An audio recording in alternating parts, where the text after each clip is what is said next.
Hi, my name is Joan Veon.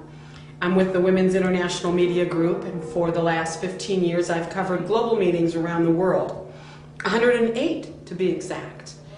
And it was at my first global meeting in Cairo in 1994, as I was reading the document that supported that particular conference in Cairo, I started noticing interesting language and terminology which I didn't understand. And then as I continued to cover other global meetings, I started to see this phrase about public and private. And sometimes with public and private, they would talk about non-governmental organizations and foundations. They never ever mentioned specifically corporations. And then it wasn't until the meeting that I went to in Istanbul in 1996 that the document was all about something called public-private partnerships. I was pretty amazed. What is a public-private partnership? And I didn't quite understand it in Istanbul, but I came home and I decided I would meet with somebody at the World Bank. And so I went down the street, since I live about an hour from the World Bank, outside of Washington, D.C. And I went to the World Bank and I started asking questions about what a public-private partnership was. It was pretty difficult, but I finally figured it out. Very simply, a public-private partnership is a way in which corporations, through a new entity called public-private partnership, take control of government assets. Very simply, they are taking control of government assets. And when I figured that out, I was absolutely amazed, because public-private partnership was a concept plastered throughout the various United Nations conferences and their documents. And it was a concept that was also talked about very openly after 1996. It was, if you will, the solution for government that is broke. And unfortunately, the real truth about public-private partnership is that you can call it global corporate fascism. You can call it transfer of wealth. You can say that it uses deceit, deception, and distortion. You can call it the fleecing of the American taxpayer. But public-private partnership is really a new structure for government. In 1999, I went to a conference at the State Department in Washington, D.C., sponsored by Al Gore. And he was holding the first global meeting on reinventing government. And I thought, my goodness, reinventing government? And one of the shocking things at that meeting was Al Gore was talking to other countries, the delegates from other countries who were at that meeting, and he referred to you and me, the taxpayer, as customers. And I thought, my goodness, we have now become customers? And it was the terminology that made me realize again that we were talking the restructuring of government. 2 years ago, in 2007, I covered the 7th global meeting on reinventing government in Vienna. I wanted to see how far it had come, what kind of evolutionary change that they had come up with. And again, at the center of reinventing government was public-private partnership. So, what is a public-private partnership? Well, let's break down those 3 words. First, let's start with partnership. Partnership is a business arrangement. It is the most simple form of business. 2 people, or 12 people, or 50 people, or maybe 3 or 4 different organizations, whatever the entity is, it doesn't matter, come together and they form a business arrangement to do business. So, there are 2 types of partners, public and private. Public refers to government, all levels of government, local, county, state, federal, foreign, United Nations, all levels of government. That's public. Then you have private. The private partners are corporations, multinational corporations, big, powerful corporations, as well as foundations.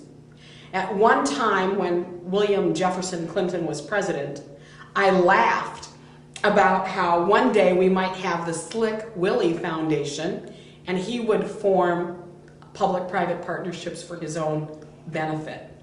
And interestingly enough, we now have the William Jefferson Clinton Foundation, and yes, he is part and parcel of many partnerships.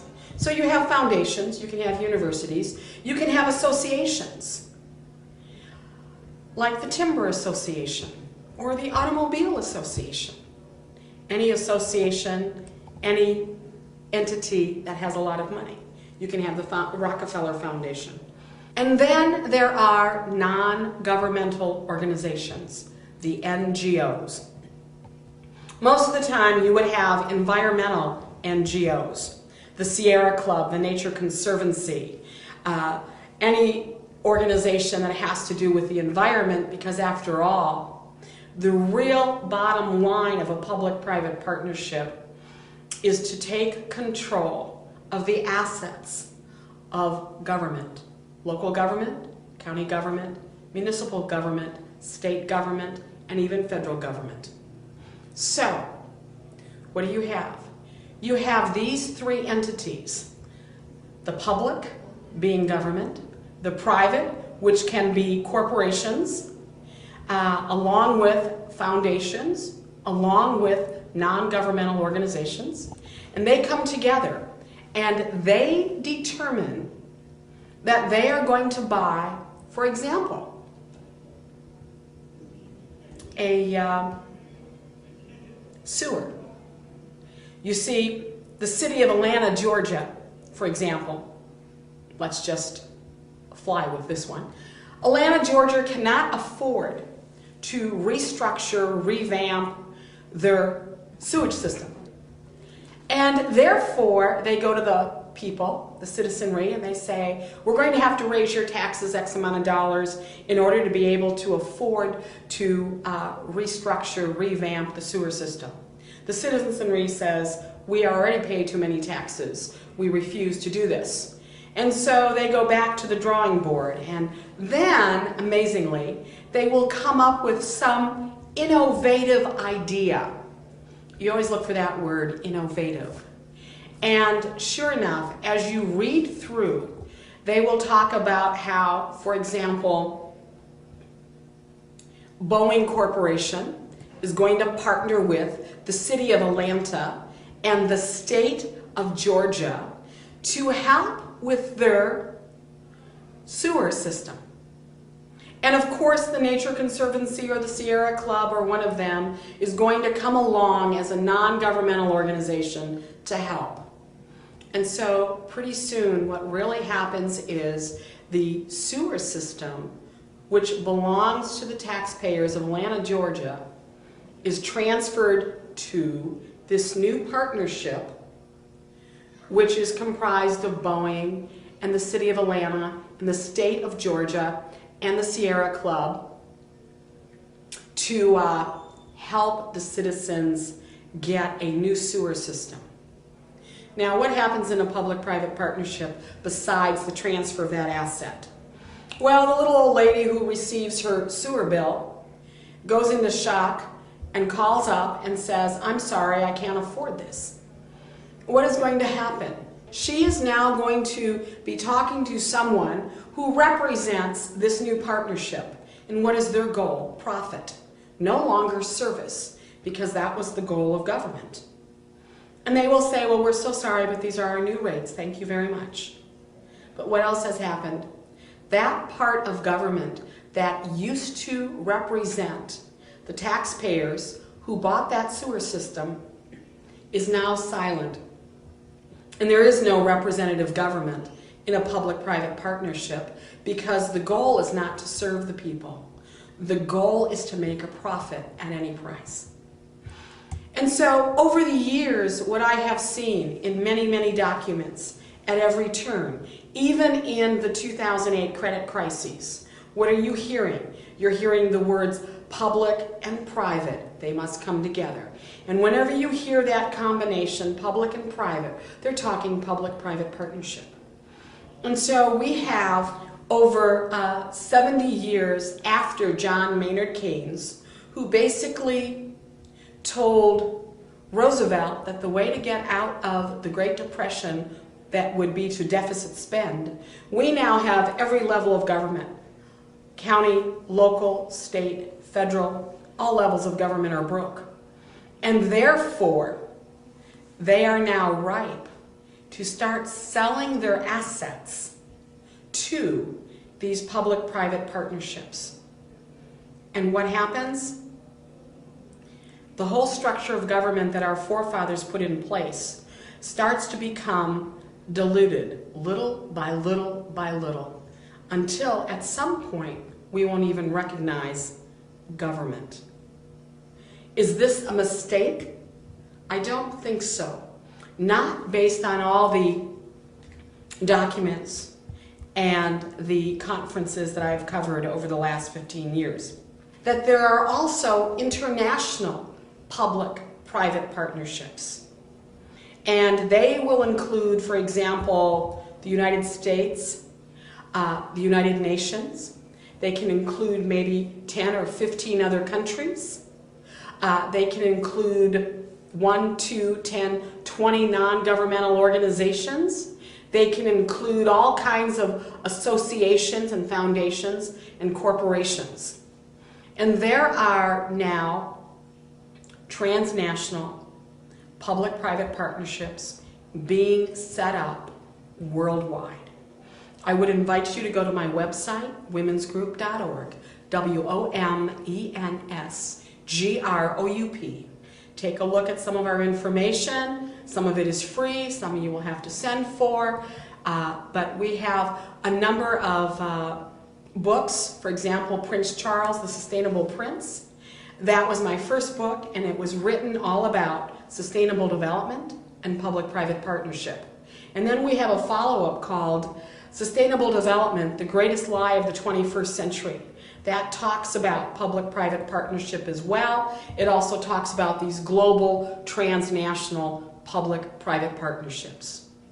Now, how do we fight it? We have to be alert. We have to be alert. We have to know what a public-private partnership is. And then we have to go to the meetings and we have to oppose it. I don't know how else to do it.